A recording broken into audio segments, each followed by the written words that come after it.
ദൈവത്തിൻ്റെ അതിപരിശുദ്ധമായ നാമം വാഴ്ത്തപ്പെടുമാറാകട്ടെ. Trinity international prayer ministry Facebook ലൈവിലൂടെ എന്നെ ശ്രദ്ധിച്ചുകൊണ്ടിരിക്കുന്ന എല്ലാ മാന്യ സ്നേഹിതർക്കും വേഗം വരുന്നവനായ യേശുക്രിസ്തുവിൻ്റെ നിസ്തുല്യമായ നാമത്തിൽ എൻ്റെ സ്നേഹവന്ദനത്തെ അറിയിക്കുന്നു.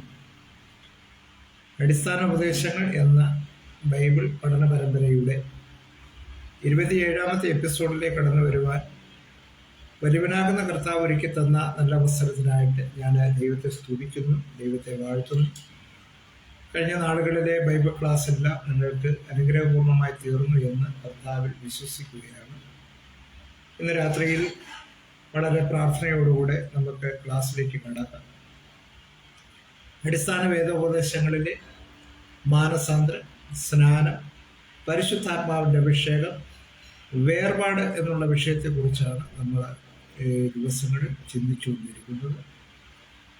വേർപാടെന്നുള്ള വിഷയത്തിൽ ഒരു ദൈവവൈതൽ ലോകത്തിൽ നിന്ന് വേർപെട്ടവനായി അല്ലെങ്കിൽ ലോകക്കാരോട് ഇടപെടാതെ ഇതാ തനിച്ചു പാർക്കുന്ന ഒരു ജനം ജാതികളുടെ കൂട്ടത്തിൽ എണ്ണപ്പെടുന്നില്ല എന്നുള്ള വചനം പോലെ നമ്മൾ കർത്താവിന് വ്യത്യസ്തരായി, ലോകത്തിൽ നിന്ന് വ്യത്യസ്തരായി ജീവിക്കേണ്ടതാണ്.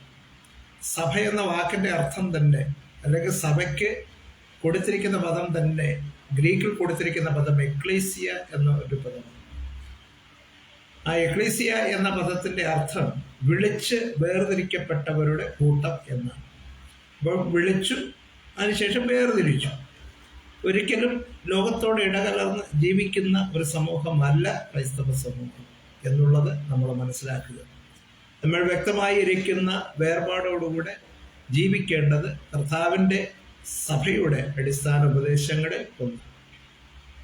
അപ്പോൾ ഇന്ന് നമ്മൾ ചിന്തിക്കുന്ന വിഷയം എന്ന് പറയുന്നത്, ഒരു വിശ്വാസി എന്നുള്ള നിലയിൽ നാം എന്തൊക്കെയാണ് വർജിക്കേണ്ടത് അല്ലെങ്കിൽ ഉപേക്ഷിക്കേണ്ടത് എന്നുള്ള കാര്യം ചിന്തിക്കും. നമുക്കറിയാം, ഒരു പ്രത്യേക ദൗത്യത്തിനായി അല്ലെങ്കിൽ ഒരു പ്രത്യേക കാര്യത്തിനായി വിളിച്ചു വേർതിരിക്കപ്പെട്ടവരല്ല. ചിലത് ഉപേക്ഷിച്ച് മതിയാവുകയും. ഒരിക്കൽ ഗായകനാകുന്ന യേശുദാസിനോടും ഗായികയാകുന്ന ചിത്രയോടും ചോദിച്ചു, നിങ്ങളെങ്ങനെയാണ് നിങ്ങളുടെ സ്വരം ഇത്ര മാധുര്യമായി സംരക്ഷിച്ചു പോരുന്നത്? അപ്പോൾ അവർ പറഞ്ഞ ഒരു കാര്യം, അവർക്ക് ഇഷ്ടപ്പെട്ട ചില ഭക്ഷണ സാധനങ്ങൾ, അവർക്ക് വളരെ ഇഷ്ടപ്പെട്ട ഭക്ഷണ സാധനങ്ങളാണ്, പക്ഷേ അവർ ഈ പാട്ടുപാടുന്നവരായതുകൊണ്ട്, അല്ലെങ്കിൽ അവർ പാട്ടുപാടിയാണ് അവരുടെ കരിയർ നിലനിർത്തുന്നത് കൊണ്ട്, ആ കരിയറിൽ ഉന്നത സ്ഥാനത്തെത്തുവാൻ വേണ്ടി അവർക്കിഷ്ടപ്പെട്ട ചില ഭക്ഷണ സാധനങ്ങൾ വർജിക്കുന്നു. അതായത് ഐസ്ക്രീം കഴിക്കാതിരിക്കുന്നു, മോര് കഴിക്കാതിരിക്കുന്നു, എരിവും പുളിയും ഒക്കെ കൂടുതലുള്ള ഭക്ഷണ സാധനങ്ങൾ കഴിക്കാതിരിക്കുന്നു. അതുപോലെ അതിരാവിലെ എഴുന്നേറ്റ് അവർ പാട്ടുപാടി അഭ്യസിക്കുന്നു. അവരുടെ സ്വരം എപ്പോഴും സൂക്ഷിക്കുന്നു. ജലദോഷമോ അലർജിയോ അവരുടെ ജീവിതത്തിൽ വരാതെ വണ്ണം എപ്പോഴും അവരുടെ ശരീരത്തെ അവർ കാത്തുകൊള്ളുന്നു. എന്തുകൊണ്ട് അവർ അങ്ങനെ കാത്തുകൊള്ളുന്നു എന്ന് ചോദിച്ചാൽ, അവർക്കറിയാം, ഞാനൊരു ഗായകനാണ്, ഞാനൊരു ഗായികയാണ്, എൻ്റെ സ്വരമാധുര്യമാണ് അനേകർക്ക് ഇഷ്ടപ്പെടുന്നത്. ആ സ്വരമാധുര്യം അനേകർക്ക് ഇഷ്ടപ്പെടുന്നത് കൊണ്ടാണ് ഞങ്ങൾക്ക് പ്രോഗ്രാം ലഭിക്കുന്നത്. ആ പ്രോഗ്രാം കിട്ടുന്നത് കൊണ്ടാണ് ഞങ്ങൾ ജീവിച്ചു പോകുന്നത് എന്നുള്ള ആ ഒരു മനോഭാവം അവരുടെ ഉള്ളത്തിലുണ്ടായിരുന്നുകൊണ്ട് മാനുഷികപരമായി പലവിധമായ ആഗ്രഹങ്ങൾ അവർക്കുണ്ടായിരുന്നിട്ട് അവരെല്ലാം ത്യജിച്ച് ജീവിക്കുകയാണ്. ഒരു ലോകത്തിലെ ഒരു കാര്യം, ഒരു പ്രൊഫഷൻ നിലനിർത്തുവാൻ വേണ്ടി അങ്ങനെ അവർ ത്യാഗം ചെയ്യുന്നതിൻ്റെ ഫലമായിട്ടാണ് അവർ അവരുടേതായ പ്രൊഫഷനിൽ മുന്നേറിക്കൊണ്ടിരിക്കുന്നത്. എന്നാൽ അതിനേക്കാളെല്ലാം ഉപരിയായി നിത്യമായി നിലനിൽക്കുന്ന സ്വർഗരാജ്യത്തിൽ അവകാശികളാക്കി തീരണമെങ്കിൽ നാമും ഈ ലോകത്തിൽ ചിലത് വർജിക്കേണ്ടത് ആവശ്യമാണ്. അവരൊക്കെ അവരുടെ പ്രൊഫഷൻ നിലനിർത്തിക്കൊണ്ട് താൽക്കാലികപരമായി ഈ ലോകത്തിൽ അവരുടേതായ പ്രൊഫഷൻ നിലനിർത്തുവാൻ വേണ്ടി അവർ ചിലത് വർജിക്കുവാൻ അവർ തയ്യാറായെങ്കിൽ, പ്രിയ ദൈവവൈതലെ, നിത്യമായി നിലനിൽക്കുന്ന ദൈവരാജ്യത്തിന് അവകാശികളായി തീരുന്ന നമ്മൾ ചിലത് വർജിക്കേണ്ടത് വളരെ അത്യാവശ്യമാണ്. നമുക്ക് ദൈവവചനത്തിലെ ചില കാര്യങ്ങൾ ചിന്തിക്കാം.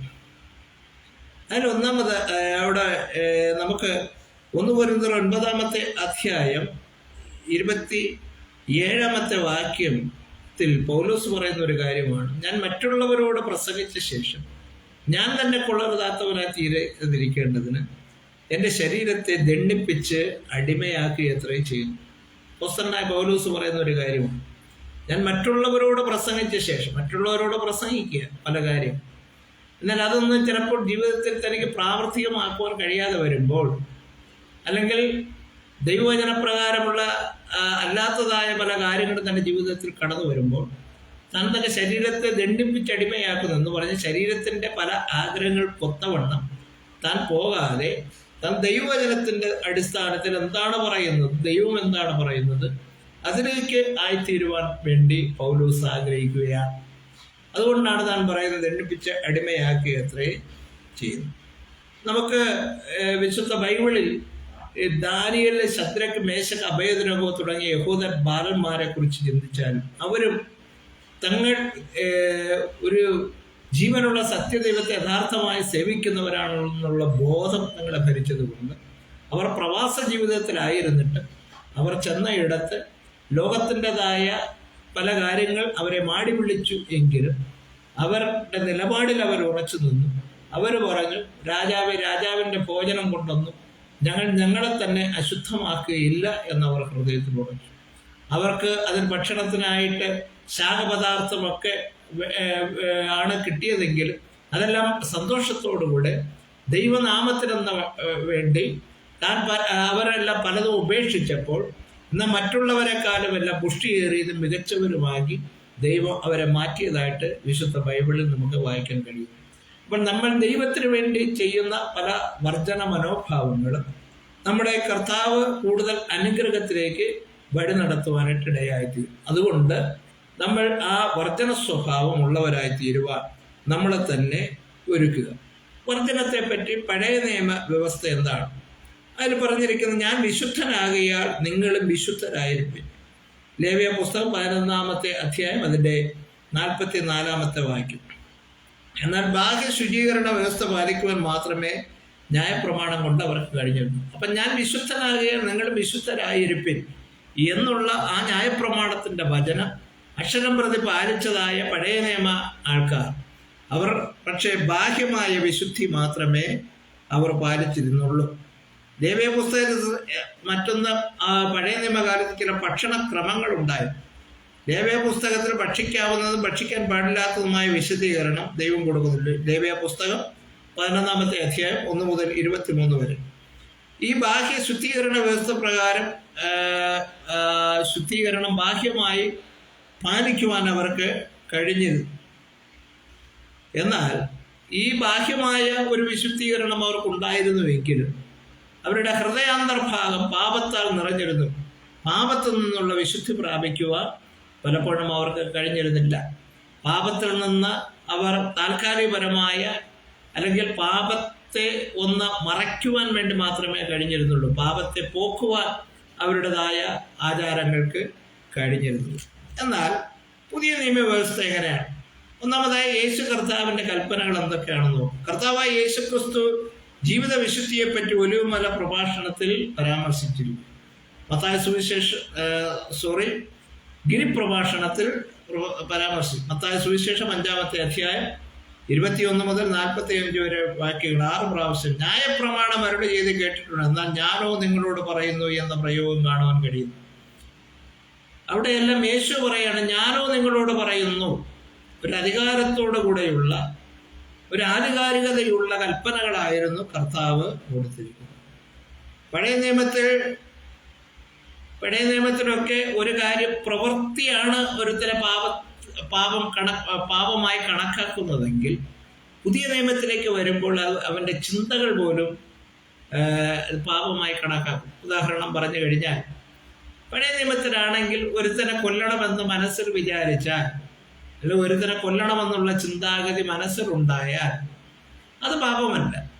അവൻ എപ്പോഴാണ് കത്തി എടുത്ത് ഒരുത്തനെ കൊല്ലുന്നു അപ്പോൾ മാത്രമേ അവനെ പാപിയായി കണക്കാക്കിയിരുന്നു. എന്നാൽ പുതിയ നിയമത്തിലേക്ക് വരുമ്പോൾ അങ്ങനെയല്ല. മറ്റൊരുത്തനെ കൊല്ലണമെന്നുള്ളതായ മനസ്സിലൊരു ചിന്ത കടന്നു വരുമ്പോൾ തന്നെ, അങ്ങനെ ഒരു ചിന്ത കടന്നു വന്നാൽ അവനൊരു യഥാർത്ഥമായ കൊലപാതകയായി പുതിയ നിയമം കണക്കാക്കുന്നു. അതുപോലെ തന്നെ മറ്റു പല കാര്യങ്ങളും മറ്റുള്ളത് മോഹിക്കുമ്പോൾ ആ മോഹം പാപമായി കണക്കാക്കുന്നു. ധരിക്കണമെന്നത്ര ജീവിതത്തിലും ഉപദേശത്തിലും യാതൊരു വിധമായ പുളിപ്പും ഉണ്ടാകുവാൻ പാടില്ല എന്ന് കർത്താവ്. അപ്പൊ പരീശന്മാരുടെ പുറമേയുള്ള ഭക്തിയെ കർത്താവ് കപടഭക്തി എന്നാണ് വിളിച്ചത്. എന്നിട്ട് ആ പരീശന്മാരെ കുറിച്ച് പറഞ്ഞു, പരീശന്മാരെ നിങ്ങൾക്ക് അയ്യോ കഷ്ടമെന്നാണ് കർത്താവ് കൽപ്പിച്ചത്. അതുകൊണ്ട് നമ്മുടേതായ മനസ്സിലെ ചിന്തകൾ പോലും അറിയുന്നവനാകുന്ന കർത്താവിൻ്റെ സന്നിധിയിൽ നമ്മുടെ അകമേയുള്ളതായ ഒരു പൂർണ്ണ വിശുദ്ധീകരണത്തിനായി നമ്മളെ തന്നെ ഏൽപ്പിച്ചു കൊടുക്കേണ്ടതാണ്. അടുത്ത വർജനത്തെക്കുറിച്ച് അപ്പോസ്തലന്മാരെന്താണ് പഠിപ്പിച്ചത്? അപ്പോസ്തലന്മാർ ബാഹ്യമായി വർജിച്ചിരിക്കേണ്ടവയെ കുറിച്ച് യെരുശലേം കൗൺസിൽ കൂടി തീരുമാനം. ആദിമസഭയിൽ എന്തൊക്കെയാണ് വർജിക്കേണ്ടതും എന്തൊക്കെ ഉപദേശം സ്വീകരിക്കണമെന്നുള്ളത് വലിയ ചർച്ചാ വിഷയമായി. കാരണം ആദിമസഭയിൽ യഹൂദന്മാരും ജാതികളും ഒരുമിച്ച് കൂടി വരുന്ന ഒരു ജനക്കൂട്ടമായി. എന്നാൽ പാരമ്പര്യ യഹൂദന്മാർ പുതുതായി വന്ന ജാതികളെ കൊണ്ട് പല യഹൂദ ആചാരങ്ങളും പഠിപ്പിച്ചു. അവനെ ആദ്യം യഹൂദ മതത്തിൻ്റെ ആചാരങ്ങൾ അനുഷ്ഠിക്കുന്നവനായി മാറ്റിയ ശേഷം പിന്നെ അവനെ ക്രിസ്ത്യാനിയായി ഗണിക്കുന്ന ഒരു രീതി ഉണ്ടായി. അത് വളരെയധികം പ്രയാസങ്ങൾ ആദിമസഭയിൽ ഉണ്ടായി. ഒടുവിൽ അപ്പോസ്തലന്മാർ ചേർന്ന് ആദിമസഭയിലുള്ള ഒരു വർജനം ചിലത് തീരുമാനിച്ചു. അവ ഇതായിരുന്നു: വിഗ്രഹാർപ്പിതം, രക്തം, ശ്വാസം മുട്ടിച്ചത്തത്, പരസംഗം എന്നിവയായിരുന്നു. അപ്പോസ്തല പ്രവൃത്തി 15-ാമത്തെ അധ്യായം 28-ാമത്തെ വാക്യം. അങ്ങനെയുള്ള ചില ബാഹ്യമായ വർജനങ്ങൾ വേണമെന്ന് വാദിച്ചു. എന്നാൽ ആന്തരികപരമായി ഒരുവൻ എങ്ങനെയായിരിക്കണം, മനസ്സുകൊണ്ടുള്ള വിശുദ്ധിയൊക്കെ എങ്ങനെയായിരിക്കണമെന്ന് അപ്പോസ്തലന്മാർ ലേഖനങ്ങളിലൂടെ പ്രബോധിപ്പിച്ചു.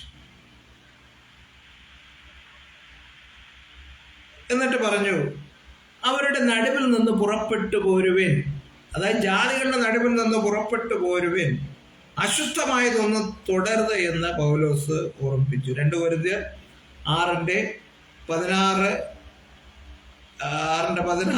7:1 മുതൽ ചില വാക്യങ്ങൾ അതേ കാണുന്നു. ചിന്തയെ നിയന്ത്രിക്കുന്നതിന്റെ ഭാഗമായി ഏത് ചിന്തയും ക്രിസ്തുവിനോടുള്ള അനുസരണത്തിനായി പിടിച്ചടക്കണമെന്ന് പൗലോസ് പ്രബോധിപ്പിച്ചു. അപ്പൊ നമ്മുടെ ചിന്തകളിൽ വരുന്ന അശുദ്ധി പോക്കുവാൻ വേണ്ടി ഏത് ചിന്തയും ക്രിസ്തുവിന്റെ അനുസരണത്തിനായി പിടിച്ചടക്കണമെന്ന് പൗലോസ് പറഞ്ഞു. 2 കൊരിന്ത്യർ 10-ാമത്തെ അധ്യായം 5-ാമത്തെ വാക്യം. ഓട്ടം ഓടി ബിരുദം പ്രാപിക്കുവാൻ ആഗ്രഹിക്കുന്നവർ സകലത്തിലും വർജനം ആചരിക്കണം. 1 കൊരിന്ത്യർ 9:24-25. ഞാൻ പറഞ്ഞല്ലോ, ചില പ്രത്യേക ദൗത്യത്തിനായി ഉള്ളവരെല്ലാം ചിലത് വർജിച്ചെങ്കിൽ മാത്രമേ കഴിയുകയുള്ളൂ. ഞാൻ നേരത്തെ പറഞ്ഞല്ലോ, ഒരു ഗായകനോ ഗായികയോ അവരുടെ സ്വരം നന്നായി ഇരുന്ന് പാടണമെന്നുണ്ടെങ്കിൽ അവർക്ക് ചിലത് വർജിക്കേണ്ടത് വരും. അതുപോലെ തന്നെ ഓട്ടം ഓടുന്നവരും ചിലത് വർജിക്കുന്നു.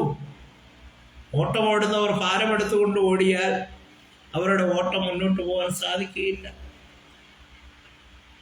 അംഗം പൊരുതുന്നവൻ സകലത്തിലും വർജനം ആചരിക്കുന്നു. ഓട്ടം ഓടുന്നവൻ പലതിലും വർജനം ആചരിക്കുന്നു. അംഗം പൊരുതുന്നവൻ വർജനം ആചരിക്കുന്നു. പട്ടാളക്കാർ പലതും വർജനം ആചരിക്കുന്നു. കാർഗിൽ യുദ്ധത്തിന് പോകുന്നവൻ ഇവിടെ വീട്ടിലിരുന്ന് കഴിഞ്ഞാൽ അവന് യുദ്ധം ചെയ്യാൻ കഴിയുകയില്ല. മാത്രമല്ല, പട്ടാളക്കാരൻ അന്നും രാവിലെ ഒരു 10-30 കിലോ വെയിറ്റുള്ള ഒരു ഭാരമെല്ലാം തോളത്തിട്ടുകൊണ്ട് എന്നും രാവിലെ ഓടി പരിശീലിക്കുന്നു. അവൻ പരേഡ് നടത്തുന്നു, കായികാഭ്യാസങ്ങൾ ചെയ്യുന്നു. അതുപോലെ തന്നെ പട്ടാളത്തിലെ ചില അച്ചടക്ക ജീവിതങ്ങൾ പാലിക്കപ്പെടുന്നു. മറ്റുള്ളവർക്ക് അങ്ങനെയില്ല. എന്നാൽ പട്ടാളത്തിൽ ചേരുന്ന ഒരുവൻ ഇതെല്ലാം ഉണ്ട്. അതാണ് പൗലോസ് പറയുന്ന, അംഗം പൊരുതുന്നവൻ സകലത്തിലും വർജനം ആചരിക്കുന്നു. അവരൊക്കെ ഒരു വാടുന്ന കിരീടം പ്രാപിക്കുവാൻ വേണ്ടി വർജനം ആചരിക്കുമ്പോൾ ഒരു ദൈവ പൈതൽ വാടാത്ത കിരീടം പ്രാപിക്കുവാൻ വർജനം ആചരിക്കേണ്ടതിൻ്റെ ആവശ്യകതയെക്കുറിച്ച് പൗലോസ് വളരെയധികം വ്യക്തമായി ലേഖനങ്ങളിൽ പ്രബോധിപ്പിക്കുകയാണ്.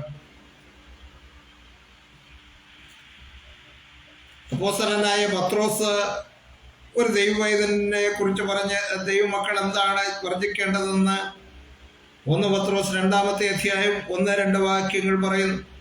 അവിടെ പറയുന്നു, സകല ദുഷ്ടതയും എല്ലാ ചതിവും വ്യാജഭാവവും നീക്കിക്കളഞ്ഞിട്ട്. സകല ദുഷ്ടത, ഇന്ന് ദുഷ്ടത ലോകത്തിൽ വർദ്ധിച്ചു വന്നുകൊണ്ടിരിക്കുകയാണ്. രക്ഷിക്കപ്പെട്ട ദൈവവൈദ്യർ തൻ്റെ ജീവിതത്തിൽ വർദ്ധിക്കേണ്ടത് അത്തരം ദുഷ്ടതകളാണ്. എല്ലാ ദുഷ്ടതയും മാത്രമല്ല ചതിവും.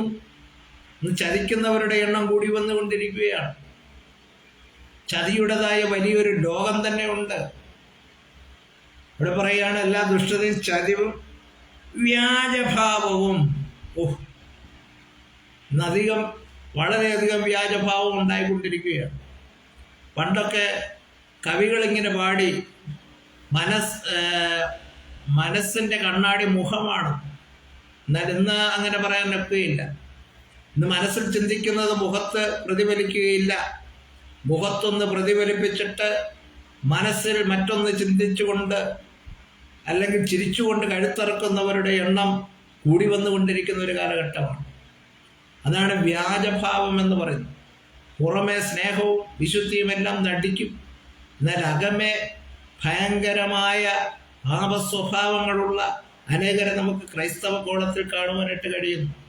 അപ്പോസ്തലനായ പത്രോസ് പറയുകയാണ്, വ്യാജഭാവവും അസൂയയും.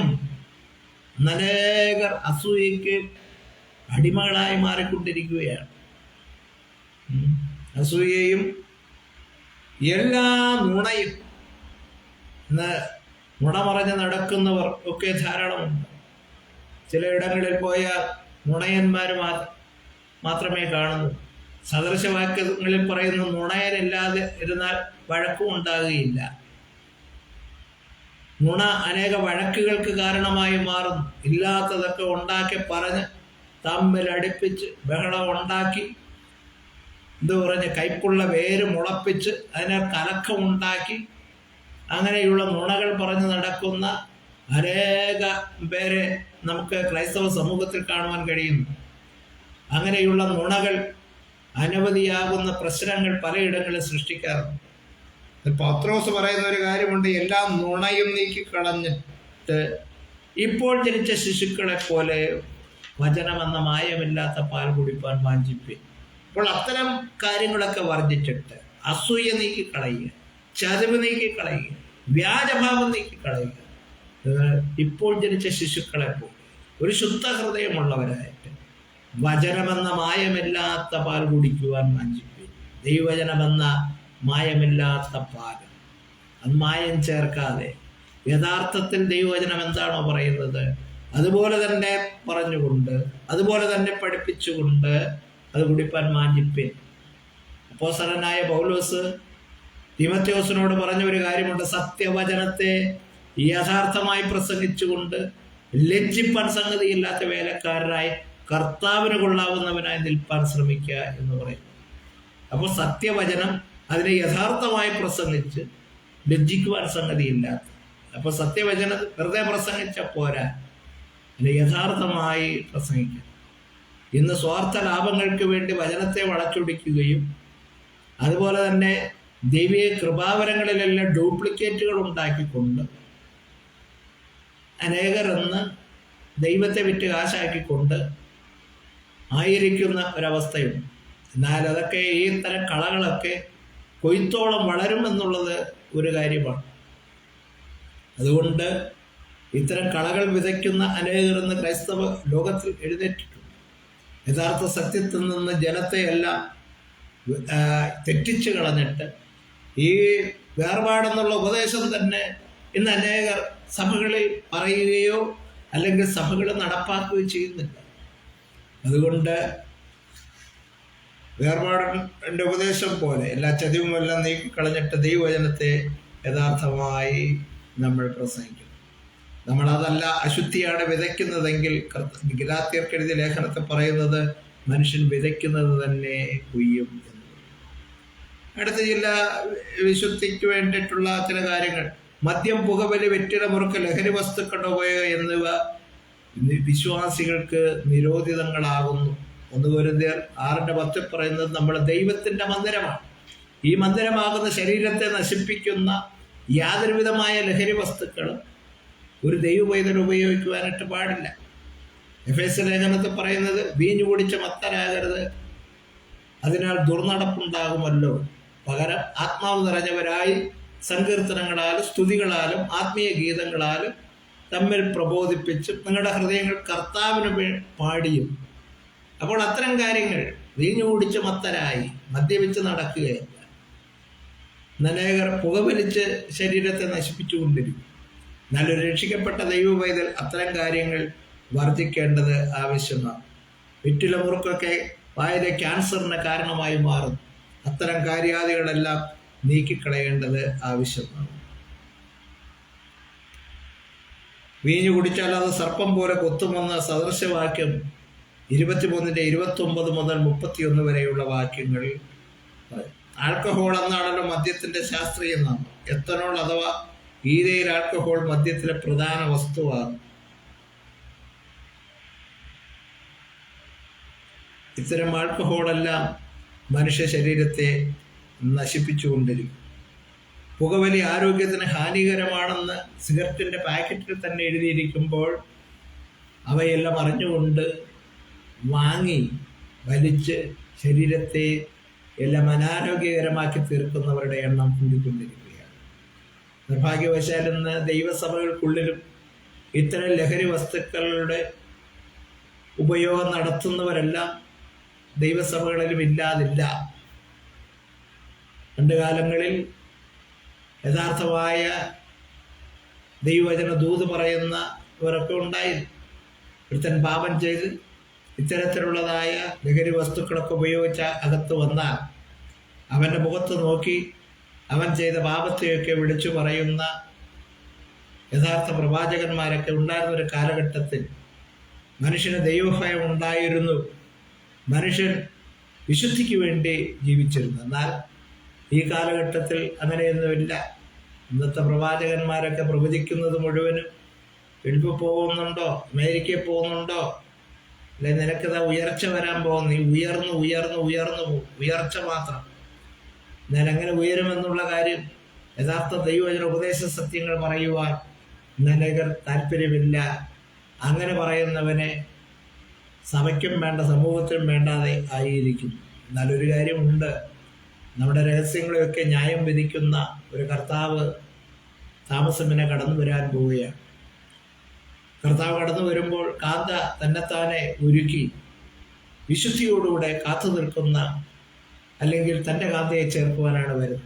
കർത്താവ് വരുന്നത് യാഗം കഴിച്ച് എന്നോട് നിയമം ചെയ്തവരായ എൻ്റെ വിശുദ്ധന്മാരെ എൻ്റെ അടുക്കൽ കൂട്ടും. വിശുദ്ധന്മാരെ ചേർക്കുവാനാണ് കർത്താവ് വരുന്നത്, അശുദ്ധന്മാരെ ചേർക്കുവാനല്ല, വേർപാടില്ലാത്തവരെ ചേർക്കുവാനല്ല. അതുകൊണ്ട് കർത്താവിൻ്റെ വരവ് ഏറ്റവും അടുത്തിരിക്കുന്ന ഈ കാലഘട്ടങ്ങളിൽ നമ്മെ തന്നെ ദൈവകരങ്ങളിൽ ഏൽപ്പിച്ചു കൊടുത്ത് വിശുദ്ധിയുള്ളവരായി തീർന്നുകൊണ്ട്, വേർപാടുള്ളവരായി തീർന്നുകൊണ്ട് കർത്താവിന് വേണ്ടി ജീവിപ്പാൻ തക്കവണ്ണം ദൈവത്തിൻ്റെ ആത്മാവ് നമ്മെ സഹായിക്കട്ടെ എന്ന് പ്രാർത്ഥിച്ചുകൊണ്ട് ഇന്നത്തെ കാലം ഈ ലൈവിൽ ജോയിൻ ചെയ്ത എല്ലാ പ്രിയപ്പെട്ടവരെയും ദൈവം അനുഗ്രഹിക്കുമാറാകട്ടെ എന്ന് പ്രാർത്ഥിച്ചുകൊണ്ട് ഇത് ഷെയർ ചെയ്ത് മറ്റുള്ളവരിലേക്ക് എത്തുമ്പോൾ കേൾക്കുന്ന അനേകർ അനുഗ്രഹിക്കപ്പെടേണ്ടവരായി പ്രാർത്ഥിച്ചുകൊണ്ട് ഞാൻ എൻ്റെ വാക്കുകൾക്ക് ഇവിടെ വിരാമം കുറിക്കുന്നു. ദൈവം നമ്മെ സഹായിക്കും.